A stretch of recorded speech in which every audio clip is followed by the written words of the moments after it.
Escuchar tu palabra es inicio de fe en ti, Señor. Meditar tu palabra es captar tu mensaje. Bueno, vamos a retomar nuestras reflexiones que veníamos haciendo. Habíamos comenzado con algunas situaciones que habíamos dicho que íbamos a mirar acerca de la Escritura y acerca de nuestra vida de fe como cristianos, de a veces algunos conceptos que manejamos y que no siempre, aunque los manejamos, los tenemos realmente claros y sabemos de qué estamos hablando, ¿no? Y habíamos empezado tomando del credo aquella frase que decía que Jesús descendió a los infiernos. Esa era la frase del credo que habíamos tomado y que habíamos dicho que nosotros la repetíamos cada domingo en la misa, pero normalmente no sabíamos de qué estábamos hablando.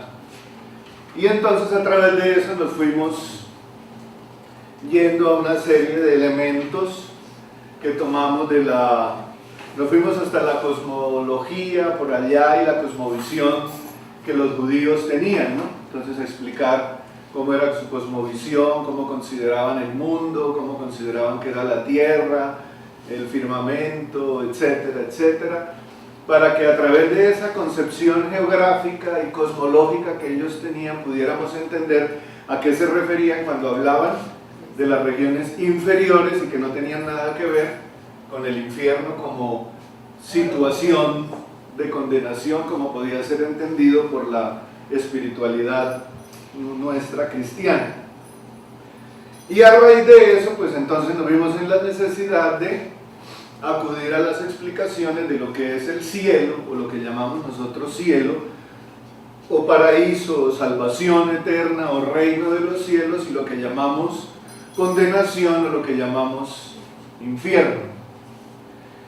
Y habíamos quedado en esa reflexión mirando cómo ni el cielo ni el infierno se referían a lugares físicos, ni geográficos, ni espacio-temporales, sino que se referían a situaciones o experiencias existenciales que se tendrían al final, cuando termine la peregrinación terrena, y que de alguna manera ya desde la situación temporal y local y existencial que vivimos se empiezan a configurar y a experimentar, es decir, cada uno se va haciendo su salvación o cada uno se va haciendo su condenación desde la situación concreta y real que se vive, y que no es algo que simplemente se va a encontrar al final como salido de la nada, sino que yo voy a encontrar al final es lo que yo mismo he construido desde aquí, que el Señor lo potenciará y lo llevará a una situación de engrandecimiento y de plenitud, pero que ya soy yo el que lo voy construyendo desde el aquí y el ahora, naturalmente, ¿no?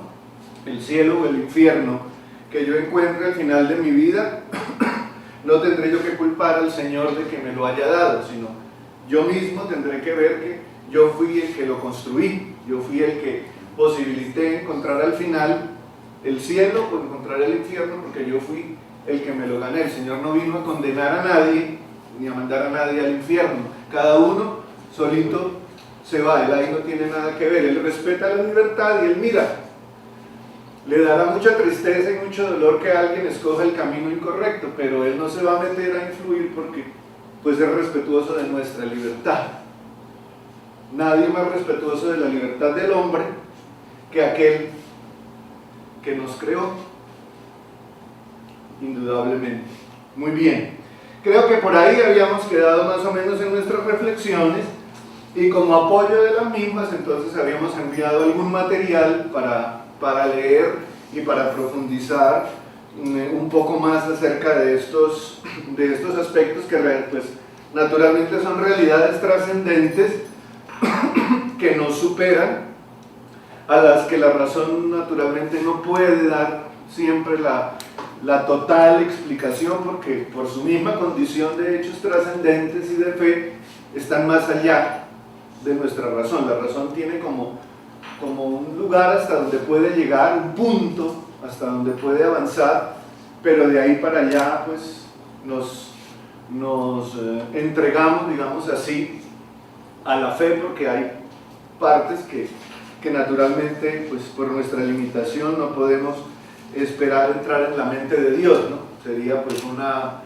actitud un poco prepotente y soberbia tratar de abarcar lo que no podemos abarcar. Más que nosotros abarcar la verdad es sumergirnos en la verdad que es el Señor y tratar de arañar de allí, de mordisquear de allí un poco lo que nuestras limitadas condiciones de raciocinio nos permiten. Muy bien.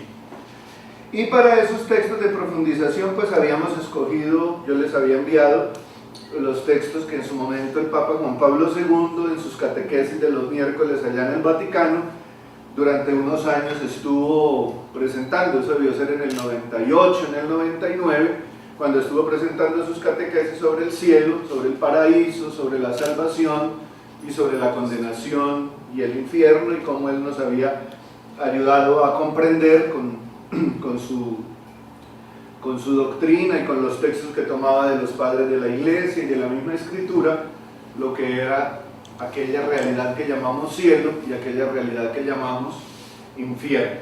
Hasta ahí nos habían llevado todas esas reflexiones, partiendo de esa frasecita tan pequeña del credo. Nos dieron para eso y seguramente nos darían para mucho más. Obviamente que tenemos que dejarlo ahí, porque de otra manera pues esto podría dar para un curso de semestre entero, ¿no? En ese tipo de discusiones y de estudios. Entonces ahí queda la inquietud. Lo importante es que queda la inquietud, algunas clarificaciones importantes que ya permiten como unos criterios de lectura y de comprensión de esas realidades, y que pues procesualmente en nuestro camino de fe y de inquietud por la doctrina de la Iglesia pues iremos seguramente ampliando y profundizando.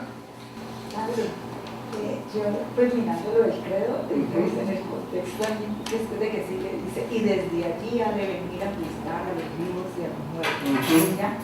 Entonces ya también allí me quedó otra gran inquietud, claro.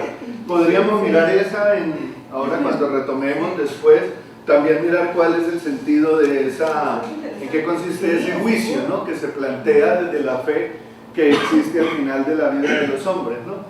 Y subió al cielo y desde allí ha de venir a juzgar a los vivos y a los muertos. ¿En qué consiste ese juicio que desde la fe consideramos que el Señor establecerá sobre nuestras acciones al final de la historia, ¿no? Hay muchas situaciones sobre esto, muchos estudios naturalmente. Se supone que hay un juicio particular y hay un juicio universal. Se supone que el juicio particular es aquel que yo tengo cuando termino mi vida, el día que muero y me encuentro con el Señor, pues allí se establece ya un juicio sobre mis acciones. Pero se supone que después de ese hay un juicio universal, cuando todo esto que conozcamos llegue a una situación de plenitud, lo que la gente llama el fin del mundo. Se supone que hay un juicio universal de que también todos participaremos. Entonces allí eso lo podemos mirar, sí, en otra de las sesiones lo podremos mirar, porque también es muy interesante, ¿no? En qué consiste realmente el fin del mundo, si realmente habrá un fin del mundo como lo ponen las películas, en que empieza a llover fuego y piedras y meteoritos. Eso es bastante imaginativo, eso es algo muy Hollywood, que seguramente no tiene nada que ver con lo que el Señor piensa, ¿no? Absolutamente. Una cosa es lo que piensa el Señor, lo que revelan las Escrituras, y otra es lo que se imagina Steven Spielberg y todo su séquito, porque ellos necesitan dinero de taquillas, entonces necesitan presentar algo muy espectacular y muy hollywoodesco para que vayamos al cine, pues al menos vamos a entretenernos. Pero seguramente el fin del mundo no va a tener nada que ver con ese tipo de espectáculos. En una charla que nos dieron sobre lo del eclipse de la lunar, se decía desde la ciencia, pues, porque como aquí vamos a mirar ciencia y fe, claro, naturalmente. Desde la ciencia, que en unos 5.000 años aproximadamente ya no existirá el planeta Tierra y los seres humanos, pues tampoco, ¿no? Pues sí, todo lo que llamamos universo y demás. Desaparecerá. Entonces uno dice, bueno, eso también es para... Claro, se supone que todo lo creado, la Tierra se supone por todos los estudios que han hecho los científicos, se supone que hubo un momento en que esto que llamamos planeta Tierra empezó a existir porque antes no existía. Que si fue el Big Bang, que si fue, bueno, miles de teorías de cómo apareció el universo, porque se supone que no ha existido siempre, sino que tuvo un inicio, un origen. Entonces, eso científicamente, pues, incluso está en discusión, hay muchas teorías, ¿no? Parece que la más aceptada es la del Big Bang, la gran explosión, y que sea así como hubo una gran explosión, habrá una gran implosión y todo terminará. Es probable, así, porque todo lo creado pues tiene esa condición, ¿no? Todo lo creado nace, crece y desaparece. No hay ninguna cosa creada que permanezca eternamente, ni físicamente ni ideológicamente. Todas las teorías y el marxismo empezó y terminó, el comunismo empezó y terminó. Es decir, todas las creaciones humanas y todo lo físico y lo creatural, así como empieza, desaparecen, ¿no? Pero entonces una cosa es ese tipo de cataclismos físicos o geológicos y otra cosa el sentido de fe que tiene para el ser humano, ¿no? Miraremos ya con más calma seguramente qué es lo que podremos, lo que el universo en el que creemos puede esperar, ¿no? Que puede esperar que venga. El mismo San Pablo dice por allí en alguna de sus cartas que la creación entera, dice por allá, gime con dolores de parto esperando la restauración universal. Entonces se supone que ya en esas profecías hay como allá algo de que el mismo mundo tendrá que cambiar totalmente para que haya una renovación total de lo que existe, ¿no? Se supone que ha habido grandes cataclismos en la historia que han producido grandes renovaciones. Se supone que había los dinosaurios y vino la lluvia de meteoritos y los extinguió y empezó a aparecer la vida que hoy conocemos como nuestra vida humana y la vida animal, que antes de esa no existía. Existían sus dinosaurios y se acabaron en algún momento. Entonces todo va teniendo como seguramente ciclos, ¿no? Ciclos. Cuando se habla del diluvio, se supone que hubo grandes catástrofes que ellos llamaron en su momento diluvio y le dieron una interpretación también religiosa y teológica. Entonces de pronto una destrucción y una desaparición, quién sabe sí, quién sabe no, nadie ha podido detenerla, porque si no sabemos ni cómo empezamos, los científicos en toda la historia hasta ahora no nos han dicho cómo empezó esto. Han tenido acercamientos a decir pudo ser así, pudo ser que no sé cuántas células y de esas células no sé cuánto. Entonces son como hipótesis, incluso que no han sido teorías totalmente comprobadas. Entonces si no sabemos cómo empezamos, yo creo que mucho menos vamos a ver cómo vamos a terminar. Pero es muy válida la expresión allí del credo, que podemos estudiar más adelante y saber a qué se está refiriendo exactamente la cuestión del juicio. Muy bien. Muy bien, vamos a mirar entonces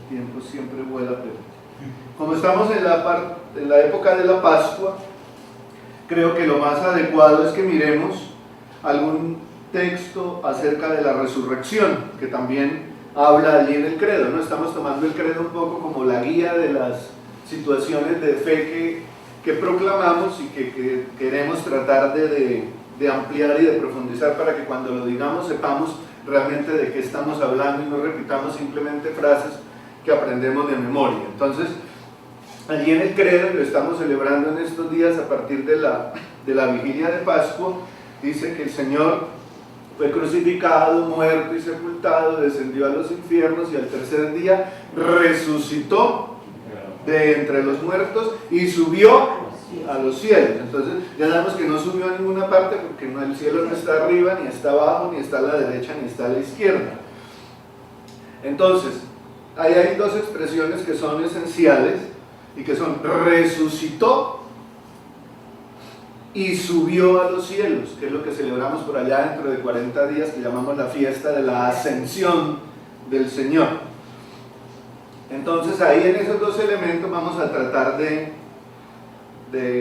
dar algunas pistas, porque ya después lo que necesitemos profundizar, pues algún material también, como siempre, trataremos de enviarles que les ayude a leer y a clarificar algunas cosas. Y como digo, nunca terminaremos de agotar nuestra curiosidad, nunca terminaremos de clarificar del todo esos aspectos. Llegaremos como a una mediana comprensión, pero son realidades que nos superan, indudablemente, porque no son realidades que podamos abarcar con la razón, porque el Señor está mucho más allá de nosotros, ¿no? De manera que lo que digamos aquí trata de dar pistas y de presentar una explicación lo más racional posible que podamos comprender, aceptar, pero que de ninguna manera agotará nuestro conocimiento de lo mismo, porque para eso está precisamente la fe, para que la fe es la que nos ayuda a ir más allá de aquello que la razón no puede. La razón nos ayuda, es necesaria, es importante, es valiosa porque el Señor nos la dio y debemos acudir a ella para comprender, pero sin pensar que la razón lo es todo, porque la razón es una razón humana, es una razón de criaturas, y todo lo humano y criatural es finito porque la muerte le pone límite, de manera que hasta ahí llegamos. No podemos pensar que lo humano y racional es superior a lo trascendente, aunque el hombre a través de la historia siempre ha tenido la pretensión de que su razón lo puede explicar todo, y eso pues naturalmente siempre encontramos que cuando el hombre ha tratado de creer que eso es así, pues siempre se estrella contra sí mismo, ¿no? Naturalmente. Bien, entonces dos realidades, la resurrección y la glorificación, podríamos decir que son dos, pero una misma realidad. Cuando hablamos de resurrección es una situación pues que está fuera de toda comprensión humana, porque es algo que solamente a partir de Jesucristo ocurrió. Es una novedad en la historia de la humanidad que produce el Padre por medio de Jesucristo y en Jesucristo, y para nosotros en la medida en que estamos vinculados y asociados a Jesucristo el Señor. Entonces la resurrección pues es algo que no tiene nada que ver, lo habíamos dicho en alguna ocasión, pero siempre es bueno repetirlo, con la reanimación. No tiene nada que ver con reanimación de cadáveres, no tiene nada que ver. En el caso de Lázaro, en el caso del hijo de la viuda de Naín, en el caso de la hija de Jairo, que narran por allá los textos del Evangelio, se produjeron esas reanimaciones. El Señor, por su misericordia, por la compasión con aquellas personas, lo movió a poner su poder, su amor, su misericordia, su acción poderosa en favor de ellos, regresando a esas personas a la vida, pero a la misma vida temporal que estaban viviendo. Eso es muy importante. Los reanimó y seguramente vivirían, no sé, 5 o 10 o 20 años más, seguramente, o no sé cuántos. La Escritura no se ocupa de eso porque seguramente no era para ellos, para quienes escribieron eso no era importante, porque fue de alguna manera regresar a la misma vida que estaban viviendo, es decir, volver a ser la misma persona, en su mismo espacio y lugar, con sus mismos familiares, y seguir viviendo su misma vida. Esos eran casos, digamos, entonces de reanimación. Ya, padre, cuando se habla de resurrección es como dar un sentido trascendental, digamos, de superior. Correcto. Que solo lo hizo Jesucristo. O sea, como pasar a una nueva vida. A una nueva dimensión a una nueva dimensión que no sabemos exactamente cómo es. porque ninguno ha resucitado sino Jesucristo. Sí, porque los otros de pronto murieron allí, volvieron a la vida y siguieron en la, como decir, en la misma. Exacto, es como se murió y después lo reanimaron y volvió a trabajar en la universidad y se levanta y se baña y se viste. Es decir, es la misma vida, como decir, la misma rutina, la misma situación, nada ha cambiado. Realmente, cuando se reanima, la persona nada cambia, vuelve a lo mismo, a más de lo mismo, como diría el refrán. Eso fue lo que sucedió en su momento con Lázaro, con la hija de Jairo, con el hijo de la viuda, que son los casos que la Escritura nos habla de resurrección. No se utiliza otra palabra porque es un hecho tan raro que ni siquiera en su lenguaje existían palabras para describir eso, ¿no? Sabemos que el lenguaje arameo, el lenguaje hebreo eran supremamente pobres, no tenían toda la riqueza de una lengua, por ejemplo, española, de una gramática. Ellos ni siquiera tenían vocales para escribir. Cuando uno estudia hebreo solamente estudia las consonantes, ellos no tenían vocales. Entonces la pronunciación que ellos tenían era muy aproximada a una serie de fonemas, de sonidos. Era un lenguaje supremamente pobre, no tenían muchas palabras y a veces una misma palabra servía para describir muchas realidades porque era una lengua muy pobre, era muy primitiva. Recordemos que estamos hablando de más de 2000 años. Una lengua sin mayores desarrollos. Entonces se utilizó esa palabra resurrección, que luego pasó allá al griego y al latín y nos llega a nosotros como resurrección. Muy bien, esas eran reanimaciones. Ahora la Escritura nos dice que el Señor resucitó, pero hay un hecho que todos los pasajes bíblicos que ustedes han escuchado en estos días y han ido a la Eucaristía el domingo de Pascua y durante toda la primera semana de Pascua y toda esta semana que estamos viviendo, segunda de Pascua, todos los días nos están narrando los textos de los Hechos de los Apóstoles, de los Evangelios de Juan, de Lucas, etc. Apariciones del Señor resucitado a sus discípulos, que se apareció a la Magdalena, que se apareció a Pedro, que se apareció a los apóstoles, que iban los discípulos de Emaús caminando y se les apareció, que estaban los apóstoles allá reunidos en un salón y se les apareció, y que no estaba Tomás y que después sí estaba Tomás. Todos los días hemos escuchado relatos de apariciones del Señor resucitado y seguiremos escuchando muchos otros relatos en estos días, porque hay muchos relatos en la Escritura, en el Evangelio y en los Hechos de los Apóstoles acerca de apariciones del Señor resucitado. Pero en todos esos, el evangelista siempre se esfuerza con el lenguaje propio y con la limitación propia de lo racional para hablar de lo trascendente, por hacernos ver que había algo diferente en la persona del resucitado. ¿Por qué? ¿De qué figura se sirve él para hacernos entender eso? Decirnos que los discípulos nuevamente no reconocían al Señor, nunca lo reconocían. Él estaba hablando con la Magdalena y ella no lo reconocía, y luego se les apareció por allá los de Emaús y él iba hablando con ellos, y por allá después, cuando partió el pan, fue que se dieron cuenta. Y así en todos los relatos que hablan de las apariciones del resucitado, los evangelistas se esfuerzan por hacernos entender que los discípulos no eran capaces de reconocer a Jesús. Esa figura literaria del lenguaje que se tiene, porque no se tiene sino eso, el lenguaje para darnos a entender no tenemos sino lenguaje y gestos y signos y colores, pero como es algo escrito no es sino lenguaje, gramática, redacción, frases. Es lo que nos tratan de transmitir, que la persona de Jesús era Jesús, pero no eran las mismas condiciones físicas que habían conocido a Jesús. Eso es lo que los evangelistas tratan de decirnos acerca de la resurrección, que no se vuelve a la misma vida física y a la misma rutina temporal, sino que se llega a una dimensión nueva y diferente de vida. Se está vivo, pero no en la vida física y temporal que conocemos. Pero como no hay una manera diferente de decirlo porque es algo incomprensible, se valen de ese signo de decir, lo veían y hablaban con él, pero no sabían que era él, pero luego sí reconocieron que era él.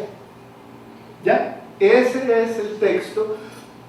Si leemos, por ejemplo, el de los discípulos de Emaús que tenemos para el Evangelio de la Misa del próximo domingo, dice allá, ¿no? Aquel mismo día iban 2 discípulos a un pueblo llamado Emaús que distaba 60 estadios de Jerusalén y conversaban entre sí sobre todo lo que había pasado. Y sucedió que mientras ellos conversaban y discutían, el mismo Jesús se acercó y siguió caminando con ellos, pero ellos no lo reconocieron.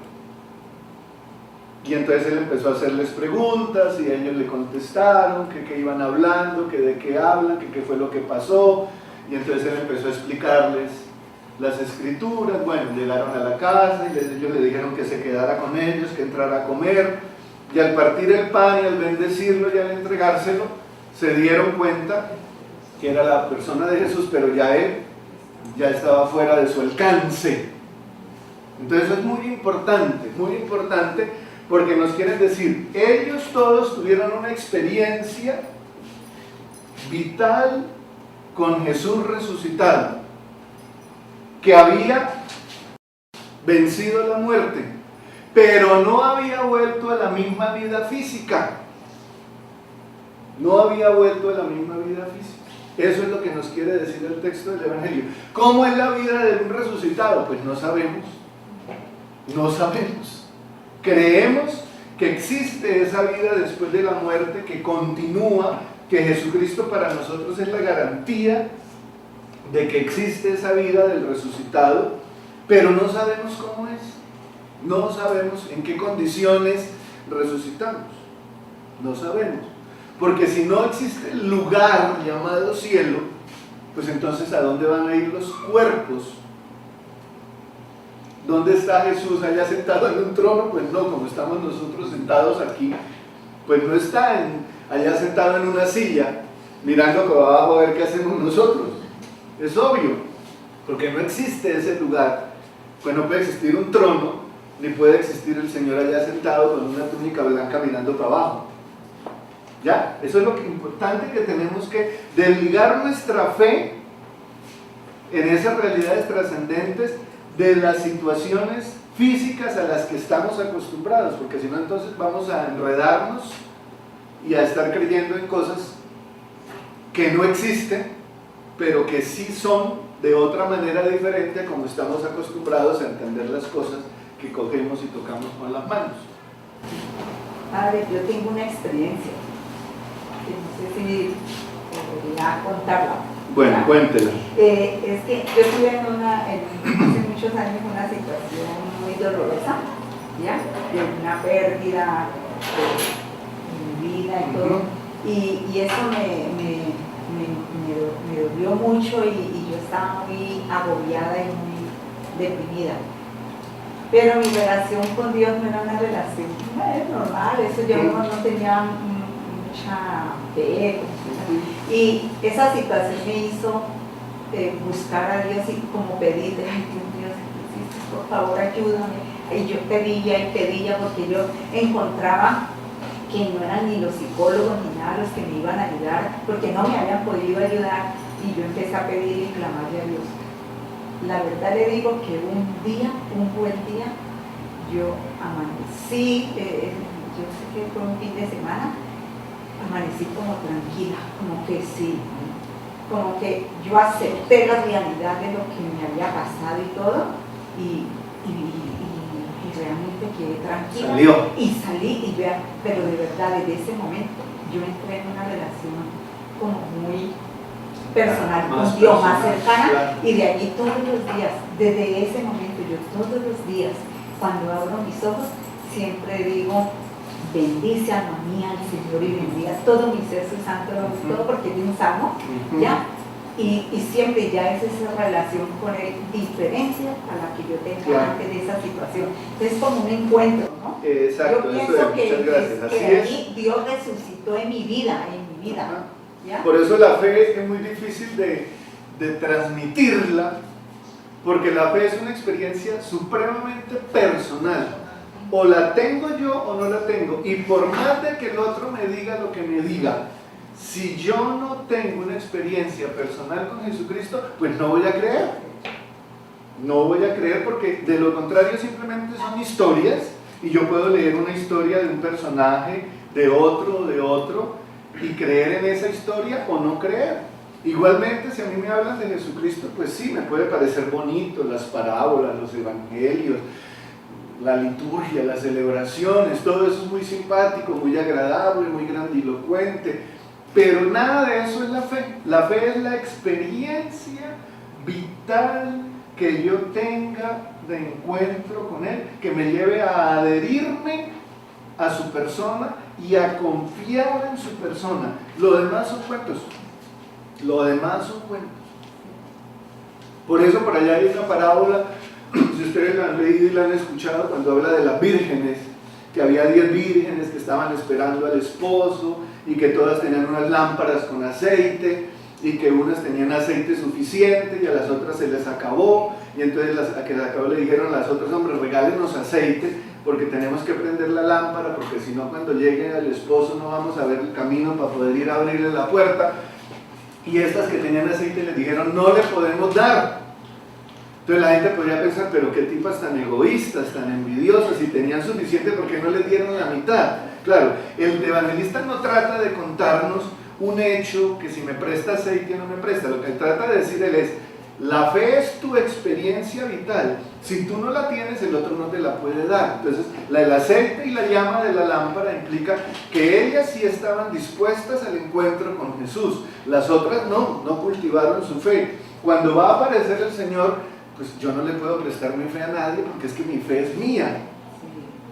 Es una experiencia mía personal que yo a nadie le puedo dar. Yo puedo contar mi experiencia. Eso es lo que hace el testigo, que es el apóstol, que es el discípulo. El testigo lo que hace es contar la experiencia de fe que ha tenido, la experiencia de encuentro que él ha tenido con el Señor. La cuenta para que a los otros les sirva como de aliciente, de ánimo, de motivación, de empuje, para que ellos se esfuercen en pedirle al Señor y en disponerse ante el Señor para tener esa experiencia personal de fe. Eso es supremamente importante. La experiencia de fe yo la puedo contar para dar testimonio. Miren, yo me encontré con el Señor, me salvó, me renovó, me transformó. Pero eso no hace que los que me escuchen tengan fe. Eso hace que el que me escuche se anime. Hombre, como él pudo, como él se dispuso, como él le abrió el corazón al Señor, también yo puedo, para que a mí me pase lo mismo que le pasó a él. Esa es la fe. Esa es la fe. Lo que estamos conversando acá de pronto me hace acordar algunas cosas que han sucedido y que pues me ha tocado presenciar. De pronto, cuando tenemos una fe de carbonero, llamémoslo así, ¿cierto? Sí, la fe sencilla, Sí, digamos, que no se cuestiona, que no se instruye. Y cuando de pronto un representante de la iglesia tan importante como lo es el Papa dice que el cielo no existe, de pronto le mueve el piso a muchas personas porque, claro, ¿cómo así que el cielo no existe? O sea, nosotros nos han dicho siempre que el cielo sí existe y que el infierno ya no existe y que el cielo no existe, pues, y que no son sino, pues, estados, ¿cierto? Estados, Entonces, experiencias vitales, exactamente. existenciales. Existen sí, pero como experiencias, no como lugares. Digamos que mueve las fibras de muchas personas y claro. de pronto, pues es un poco triste cuando su fe simplemente está limitada a cosas tan, digamos que tan elementales, ¿sí? Y no trascienden de pronto mucho más allá, ¿sí? Eso es muy pobre. Claro, es una fe pobre. Exactamente. Correcto. Entonces, digamos porque que... a la hora de la verdad, disculpa, no es una fe, sino una creencia, una cosita como por allá, pero no es realmente la fe, la experiencia vital de la que hablábamos. Sí, eso también me hace acordar también en una ocasión, hubo un sacerdote que de pronto quiso darle más importancia a la Eucaristía como tal, donde está Jesús en el sagrario y quitó todos los santos. Entonces la gente se escandaliza que cómo haya quitado todos los santos. Pues que era lo que sustentaba de cierta manera la fe de los feligreses. Pero el mensaje que estaba dando, mire, es que es más importante Jesús, la Eucaristía, ¿sí? Entonces esas cosas de pronto chocan en un momento, pero digamos que el mensaje es otro. Claro, exacto, el mensaje es otro. Tal vez hay que saberlo dar. Sí. El asunto es que hay que saberlo dar en qué auditorio, a qué tipo de personas, con qué tipo de formación escolar, espiritual, cultural, para poderle llegar con qué tipo de mensaje, porque el mensaje tiene que llegar para purificar la fe, para hacerla firme, para hacerla sólida, para hacerla verdadera, pero a veces no se sabe llegar a determinado tipo de auditorio con determinadas cosas. Entonces tal vez lo que haga el padre, claro, eso es lo más sano, quitar esa cantidad de muñecos y pues, si el centro es Jesucristo, y bueno, pongámoslos en otro lugar más pequeño, más discreto, centremos la predicación en Jesucristo, en el Señor, que las devociones vayan perdiendo, digamos, el protagonismo y nos vayamos quedando realmente en la fe en el Señor, sin anularlas, sin ridiculizarlas, sin humillar a los que las siguen. Hay que saberlo hacer con toda la decencia, con toda la diplomacia, con toda la delicadeza, pero dándole a la persona, si yo le quito, digamos, esto, pero le doy el centro y la razón y el sentido central, que es Jesucristo el Señor. ¿Ya? Eso tal vez el padre en su momento no lo pudo hacer, y lo que gana el padre en ese momento es el rechazo de la gente y el ausentarse la gente del templo, porque entonces la gente lo que va a decir siempre es, me quitó la fe. Sí, claro, algo así como lo que pasó, por ejemplo, pues trayendo nuevamente, evocando, por ejemplo, lo que sucedió este domingo, que fue la canonización de Juan XXIII y Juan Pablo II, pero pues digamos que Juan XXIII es el que convoca Concilio Vaticano II, ¿sí? Y con él es que se dan los cambios dentro de la iglesia, el cambiar de la lengua del latín, que era la lengua oficial de la iglesia, a la lengua vernácula.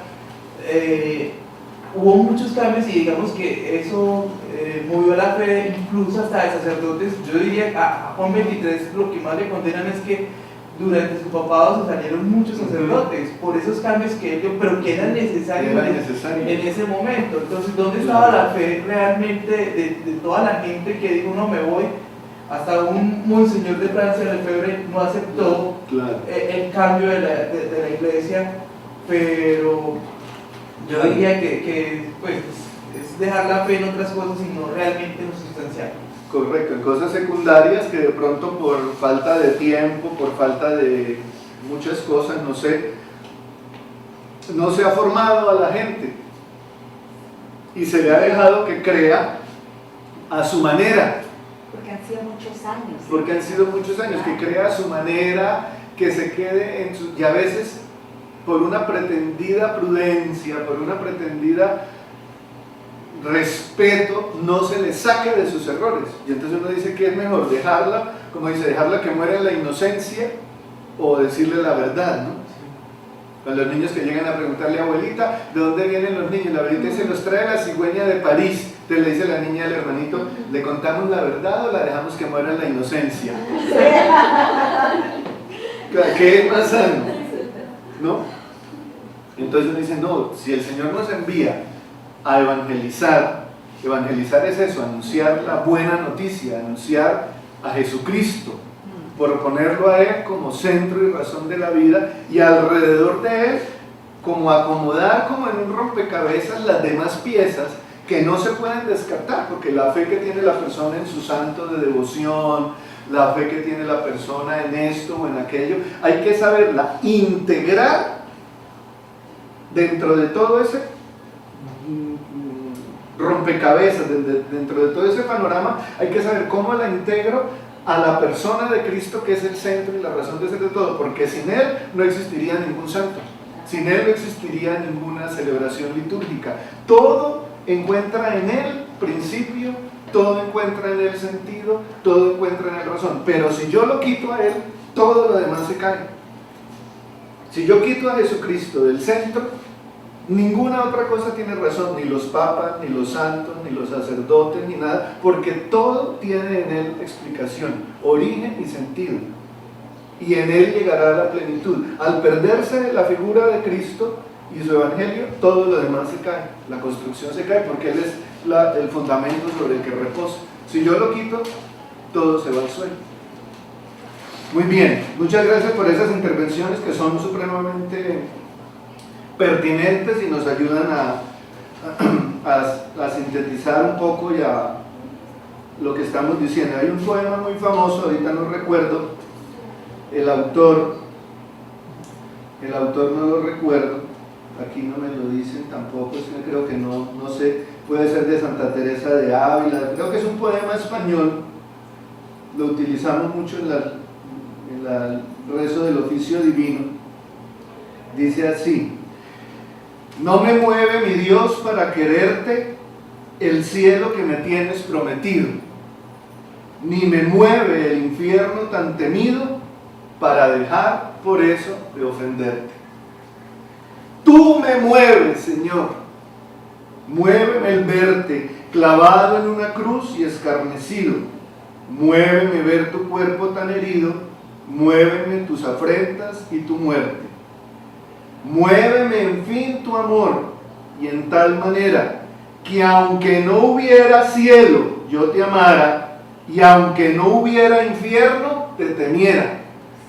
Eso es decir, la razón no es que yo creo porque me da miedo ir al infierno, la razón es que yo creo porque amo a Jesucristo. Si el infierno existe o no existe, a mí me importa nada, porque es que la fe es la adhesión a la persona de Jesucristo. Yo no puedo creer o no creer, porque entonces mi fe y mi moral es como la moral de un niño.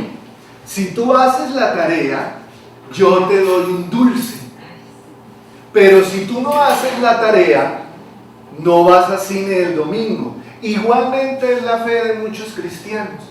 Si usted se porta bien, va al cielo, y si no se porta bien, va al infierno. Es la misma moral de un niño de 5 años, inmadura, sin formación y sin ningún fundamento.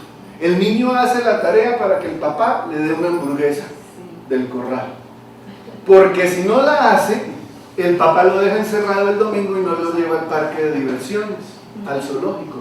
La misma es la fe de los cristianos. Yo creo que para ir al cielo, pero me voy a portar bien o dejo de hacer esto porque si no me condeno. Esa no es fe. Es simplemente la respuesta de cualquier ser humano ante un estímulo positivo, como llaman los psicólogos, o ante un estímulo negativo. Cualquier persona, incluso un animal, ante un estímulo positivo, reacciona bien. Si el delfín hace la pirueta, al final el entrenador le da un pescado. Pero si no hace la pirueta, el Señor no lo saca de la jaula. Igual somos los cristianos, como un delfín que no tiene conciencia. Y nosotros decimos que tenemos fe. ¿Realmente tenemos fe? ¿O nos portamos de acuerdo al premio o al castigo que nos dan? Si nos portamos de acuerdo al premio o al castigo que nos dan, no tengo fe. Me estoy portando como un ser irracional. Yo al perrito, hizo tal cosa el perrito, le doy galletitas. Y el perrito se pone feliz y bate la cola. Y si no hace lo que yo quiero, le pego con el periódico y lo encierro. ¡Cochino! ¿Por qué hizo eso ahí? Lo muevo allá y lo encierro en la jaula y le pego. Entonces el perro, ¿qué va a hacer? La próxima vez no va a hacer eso. No porque ame a la persona, porque el perro no tiene sentimientos. Va a dejar de orinarse ahí porque sabe que entonces yo le pego. Entonces se va a portar bien, entre comillas, para no sufrir un castigo, pero no por ningún valor superior. Y todo funciona en la vida así, de esa manera. Claro. La moral nuestra es la moral de un niño de 5 o 7 años, pero de pronto en la próxima lección miramos los estados de la moral que proponen los psicólogos, ¿no? Entonces, está la moral primitiva, la segunda, la tercera, la de los instintos básicos, toda esa pirámide de las del comportamiento moral humano, cómo debería ir creciendo el comportamiento moral con la edad, pero no siempre. La edad va por aquí y el comportamiento moral se queda. Y así de esa misma moral depende también el comportamiento de la fe. Bueno, creo que el tiempo se nos acaba. Yo les envío el poema para que lo repasen y se den cuenta, y algún otro texto que les va a servir, porque el tema nos queda a menos de la mitad del camino y se necesita profundizarlo mucho más. El próximo martes no tenemos porque estoy en Bogotá, pero apenas nos encontremos en 13 de mayo creo que es. Entonces retomamos este tema con las reflexiones que ustedes hagan con el material que les voy a enviar. Bueno, muchísimas gracias, muy amables. Muchas gracias por sus aportes y nos veremos. Bueno, con mucho juicio. Muchísimas gracias, muy amables. Que estén muy bien, muy buen día. Felicidades.